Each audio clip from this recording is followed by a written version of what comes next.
The Firefly, the Cyclops, the Ram, and the Thingamabob all perform again. We just met them last week and already singing for us again. Let's talk about this week's masked singer.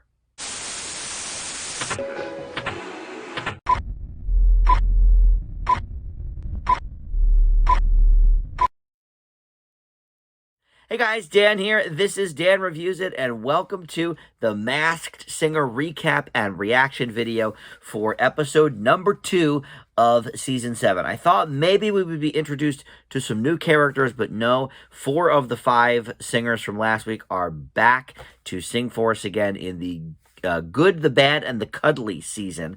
And so we'll get to all of the clues. We didn't get many clues tonight, to be completely honest, but we'll get to what clues we did get, as well as the panelist guesses, my guesses for who is under the mask, and you're going to get a live reaction to who got voted off, who is under that mask. Before we enter into that domain, though, I do want to welcome you into Dan Reviews It. Thank you for finding this video. The Masked Singer has been wonderful communicating with you guys over the comments over these years, so if you have not subscribed yet to my channel, please do so. Would love to have you aboard, and please comment below with your guesses for who you think is under these masks, because certainly we've worked together as a team many times between the masked singer and the masked dancer, and I always love hearing from you guys and your thoughts on who might be under the mask, and some of you have swayed me a little bit from my guesses last week too. So let's get into this week's episode. So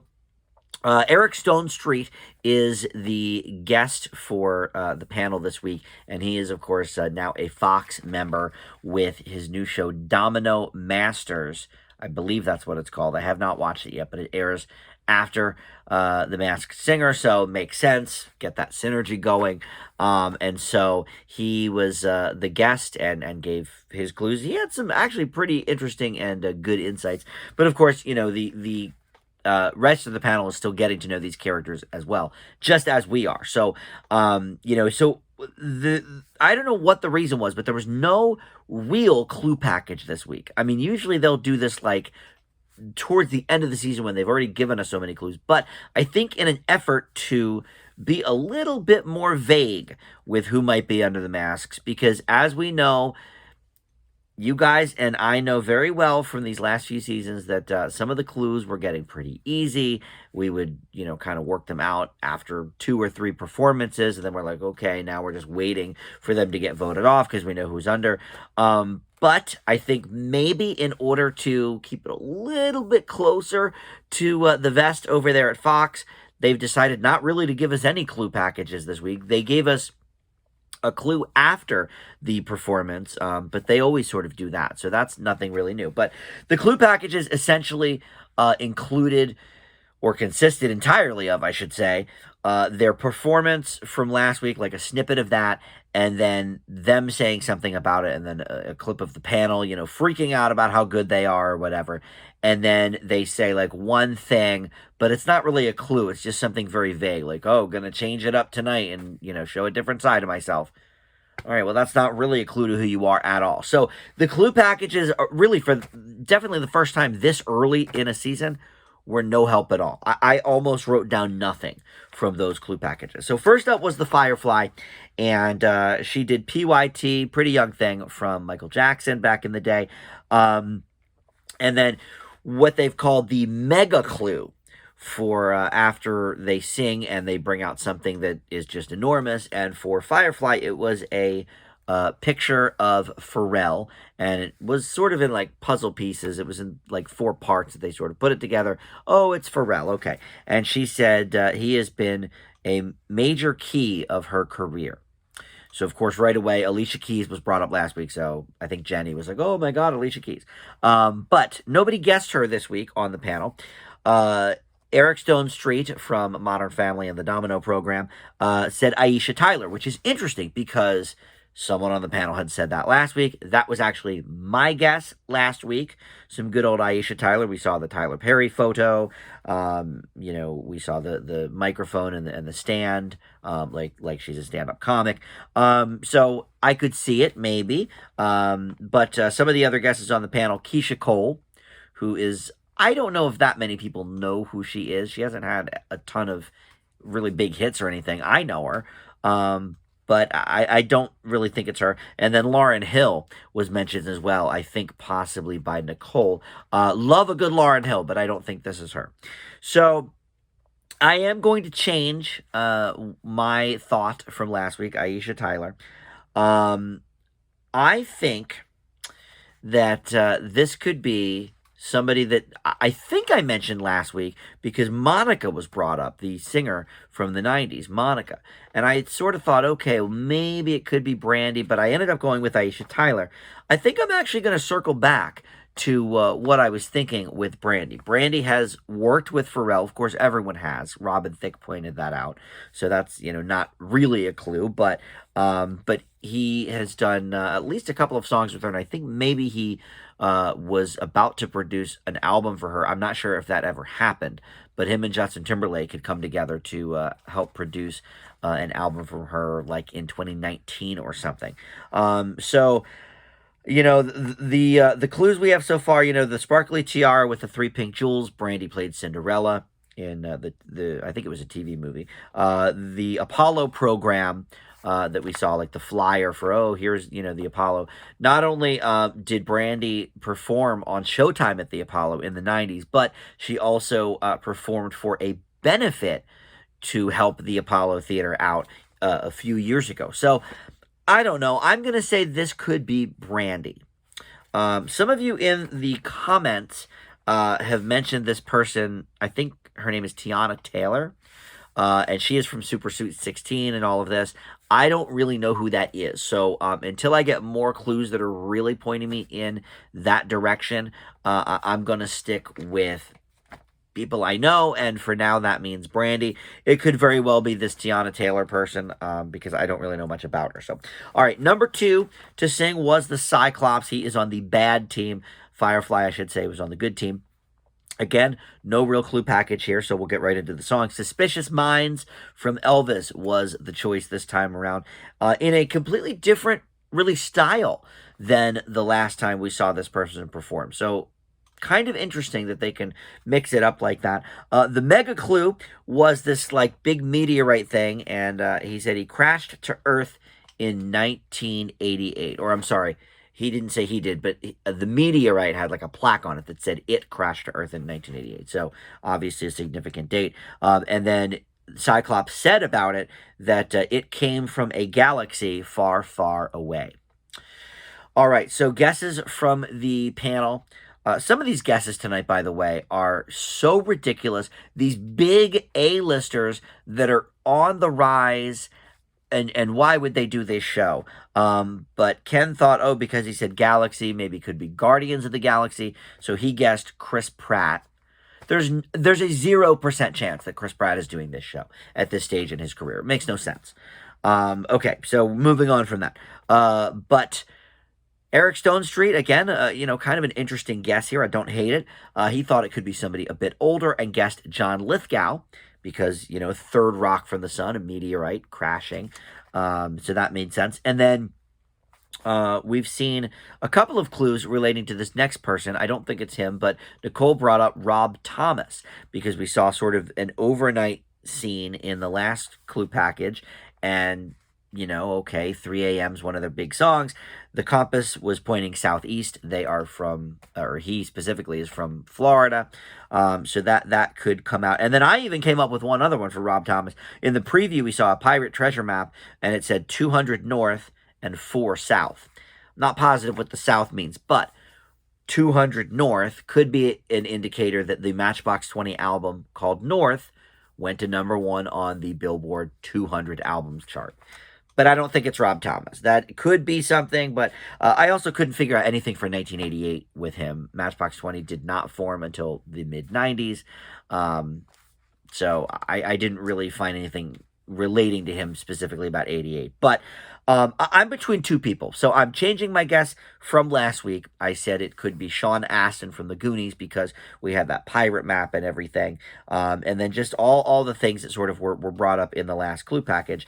I kind of related it to Sean Astin. But After seeing some comments from you guys and hearing more of the clues from tonight, I'm between two people, and I have to pick one. That's what I do here on the show. Sticking with the Goonies theme, this could possibly be Corey Feldman. The reason I sort of ruled him out last week is because he doesn't have a very good voice. He keeps putting out these records. He's trying. It's his thing, but he's awful. And so I think these performances are on a higher caliber than we've seen from him. But a lot of the clues do relate. There was a turtle with a cowboy hat on it that somebody in the comments, and I apologize for misremembering who it was, but somebody pointed out that both Sean Astin and Corey Feldman were in one of the recent Turtles movies, the Ninja Turtles. So, okay, that could certainly be, or maybe it was back then. I don't even remember which Turtles movie it was that they were in. But anyway, so, all right, could work for either of them, but I'm thinking more Corey Feldman at this point than Sean Astin. But my other option is something that someone else brought up in the comments. I would not have thought of this person, but I do kind of agree with Eric Stonestreet that this is probably somebody a little older than, some of these guesses, Rob Thomas and, people from the Goonies. Somebody said Michael Rooker. And while he may not be a household name, I know him originally, I guess, from Mallrats is where I first, caught up with him. But guess who he is also, or what he is also in? Guardians of the Galaxy. So not Chris Pratt at all, but maybe Michael Rooker. It could work for sure. He had those big memes about I'm Mary Poppins, y'all. And that came from, I believe, Guardians 2. So I could see it. Some of these other clues I'm not quite positive on. But one thing about all of these people is I cannot connect 1988 to them. Michael Rooker was certainly acting by then, but he got his first couple of things in 86. So that doesn't really lead into that. And then Corey Feldman, he had License to Drive in 88, that movie, but he was obviously doing stuff before that too. So I'm not positive what 1988 means. I could look into Michael Rooker more. I mean, he is old enough that he could have been married in 1988 or something like that, or he could have had his first kid in 1988, something like that. I could look more into that. So for now, I'm sort of between the two, but I do think maybe this is somebody older. So I'm going to say for Cyclops, Michael Rooker. And I think he has, he said one of the things he wanted to do was just outlast that first episode. And he's done that. So I could see him saying something like that. All right, so let's see. The third person up was the Ram from the Bad Team as well. And he sang Learn to Fly from the Foo Fighters. Love that song. And really all he said in his clue package was that he's blazing his own trail. And then he was sort of, finger pointing and doing this sort of kick nod to Eric Stonestreet, from what the panel thought anyway. And the mega clue here, they had an Emmy envelope. And he said he's going to add this to my collection. And I didn't take that to mean necessarily he's got a lot of Emmys, but that he's got a lot of awards, whatever they may be. Also, between commercials, Kate Hudson, had a little video clip saying, that she is one of his BFFs and that she's rooting for him and all that. So this person knows Kate Hudson very well, as possibly Eric Stonestreet. So the guesses there were Jason Sudeikis, because Ken is an idiot. And again, why stop guessing these A-listers who are on rocket rides to success? Jason Sudeikis ain't doing The Masked Singer at this point in his career. But there was a lot of football clues, and he was thinking along the lines of, okay, well, they call, soccer football over there, where Ted Lasso it takes place. So, okay. And then Ty Burrell was Eric's guest because of the connection. He felt like he really knew this person personally. And of course, Ty Burrell was on Modern Family with him. And then Jenny thought maybe Jason Biggs. She pieced a couple of those clues together. So, all right. Ram actually does get voted out, but I think we're going to continue with the rest of the show here first. Because up next was the Thingamabob. And he did Perfect by Ed Sheeran. What a song. Really, he sang it beautifully. Ken was like crying about it. I don't think it was that good, but whatever. It is a beautiful song.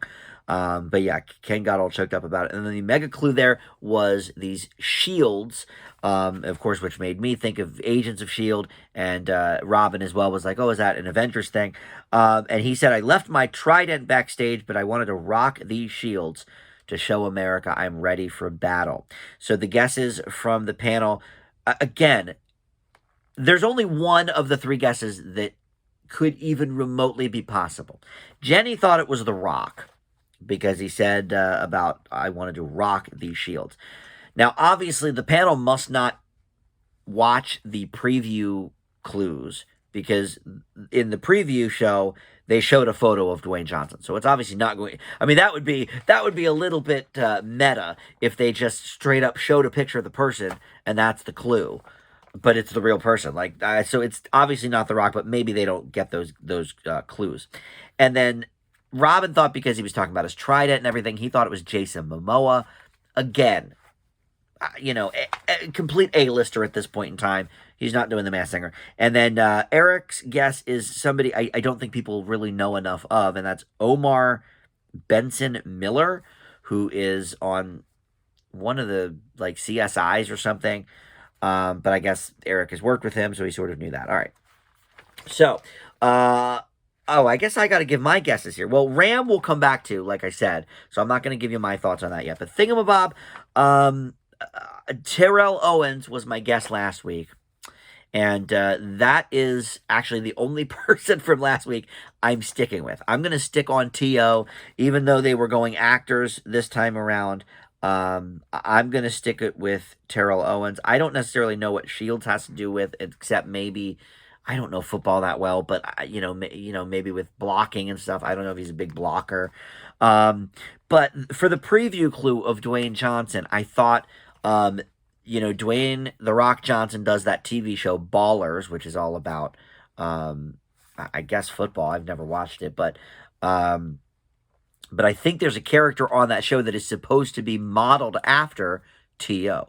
So I think it still makes sense, and since we didn't really get a ton of new clues from tonight's episode, I'm going to stick with T.O. for the Thingamabob. He is from the Cuddly faction of The Good, the Bad, and the Cuddly. All right, so then they did the fan vote in the audience, and two people had to sing for their lives, and it was the Firefly and the Ram. Firefly was so incensed by the whole thing that she left the stage, which again does make me think it could be that Tiana Taylor person, because if she's one of those brats from my Super Sweet 16, I could see her being offended that she, how dare you put me in second to last place here.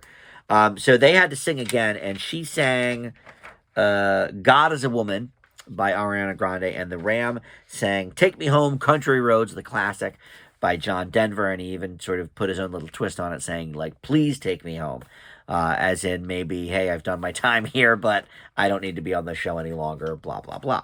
All right, so knowing that he is the one voted out, let's go to the panel's guesses, and then I will reveal my own. And like I mentioned last week, this season they're not doing the first impression guesses for some reason, which is a shame because I thought that was a really fun part of the show. I'm not sure why they changed that. I hated the thing they did last year where if the panelists thought they knew who it was, they could say it immediately and the person gets, voted out. I hated that, so I'm glad that was a one-season thing.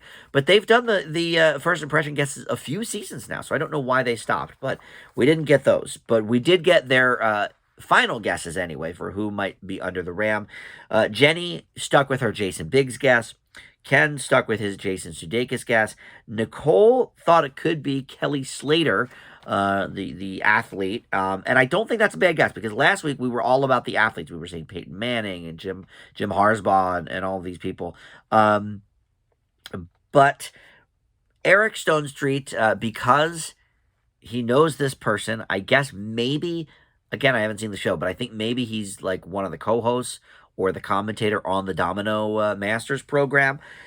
So he could know him, but he said flat out, I don't know this guy's singing voice, but I certainly know his speaking voice. I think it could be this person. Robin jumped on that bandwagon as well. And some of you had mentioned it in the comments last week, and I had gone over to that side as well. in saying, yes, I think you could be onto it. This could be Joe Buck. So I had, I didn't really confirm that fully, I don't think, in the comments, but I did acknowledge that that was a solid guess. So I am about to find out who is under the mask. But yeah, I think it is Joe Buck. I think that makes sense. He's obviously, getting his name out there. He's doing the Domino show. He guest hosted Jeopardy. And of course, he's known for his, football voice. And there were all of the football clues. Obviously, I guess he was a player like most commentators are, but more importantly, the football clues could lead us that he's just a commentator, if nothing else. I don't even know. Is he football commentator or baseball commentator? I really have no clue. That's how out of sports I am. But in any event, I think it's Joe Buck. So let's go to the Take It Off and find out who is really under the mask. And I like Joe Buck, by the way. I know a lot of people don't like him. But I think he's a great dude. Let's see. It's got to be, right? It is. Yep, it's Joe Buck. Yep, that's him, all right. And he has won Emmys for sportscasting. Okay. I thought maybe he won like ESPYs or something like that. I really like Joe Buck. I thought he did a great job, by the way, when he guest hosted Jeopardy. I really did. I thought he did a very good job there. So I guess he works with Eric Stone Street on the Domino Masters program, which, by the way, I'll have to watch because I review all the new TV shows going on, but I'm a little behind.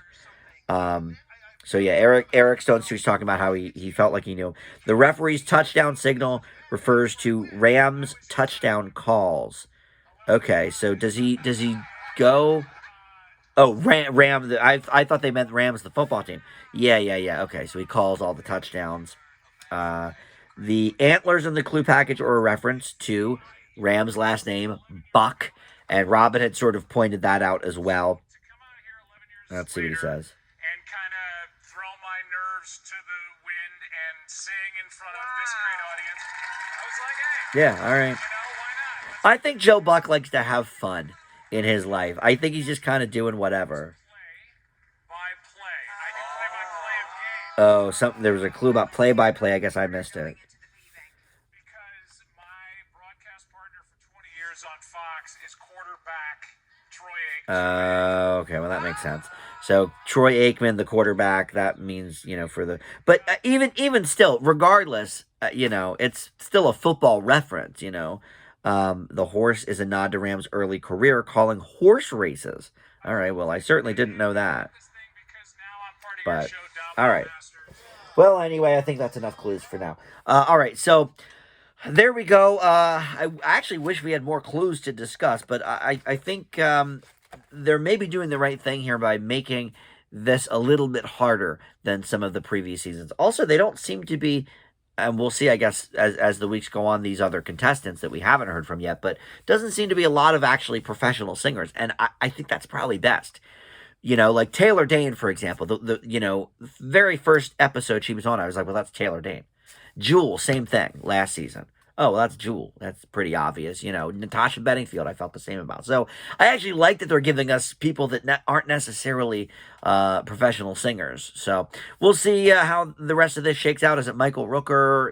Is it T.O.? Is it Brandy? Is it Tiana Taylor? We'll find out all that as the weeks progress. Thank you for watching. And please comment below. Like this video, too. That helps my channel, too, guys. So take care. We'll see everybody next week. Bye.